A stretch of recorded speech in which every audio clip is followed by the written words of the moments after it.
if I have an environment where I do have a physical infrastructure, I have a 1-for-1 ratio, I'm locked in legacy implementation, what are steps that really need to be taken, or what approach can be utilized ultimately to lead to that destination, which is virtualization?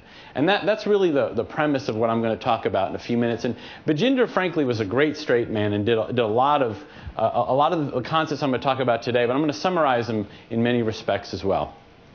So what I'm going to talk about today is virtualization using what the industry is beginning to term as technology lifecycle management.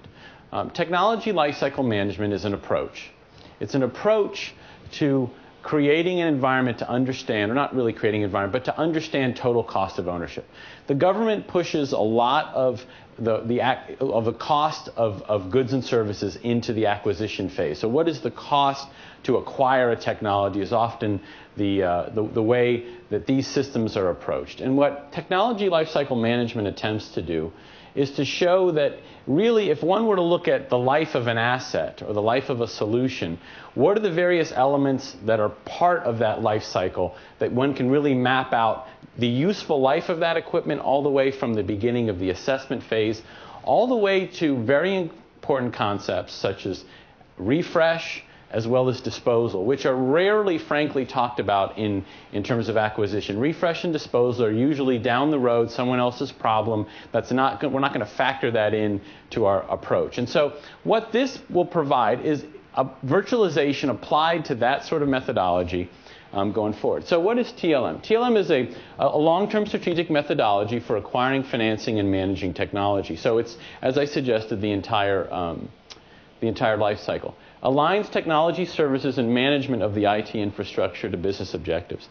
And this really, this speaks to one of the conundrums that has to do with value versus cost. When government, in essence, attempts to do a large capital outlay in order to acquire technology, one of the difficulties is to get a return with a very large capital outlay. It takes a number of years. So you don't really match the mission or business benefit very closely with the investment. So what technology lifecycle affords is the ability to align the cost of implementing this much more with the value that is gained. And then it enables to realize the full benefit of technology assets.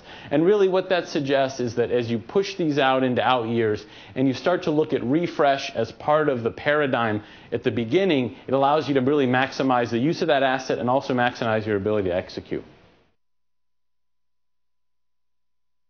When you look at this business case, the mistake is to assume that you want to jump all the way into virtualization all the way. It's really to build multiple business cases that drive the ROI based on your capacity baseline.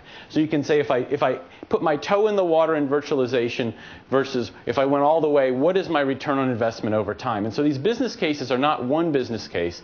They can frankly be many. And then from there, you have a detailed solution for both the long and term. And as I think often is quoted in industry, a solution ultimately becomes a series of parts. And I think that's one of the difficult things is actually to get that down to a bill of materials. Once we decouple the user and application requirements from the infrastructure, a very interesting paradigm emerges. And I think one of the interesting things in IT departments is we haven't traditionally looked at this as a basic provisioning problem, as a service. That instead of this view that I have to buy assets and manage those assets, what if I were able to purchase this as a service? And the best analogy that one can find in this, because this is used across government all the time, is really in terms of long-haul circuits.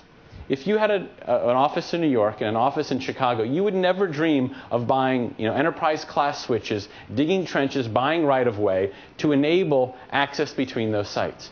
What you do is you come up with a set of requirements that you would need over the wide area, and then you define what those requirements are, and then you provision, you get a virtual circuit from a provider, and you provision that access, and you pay for it as a service.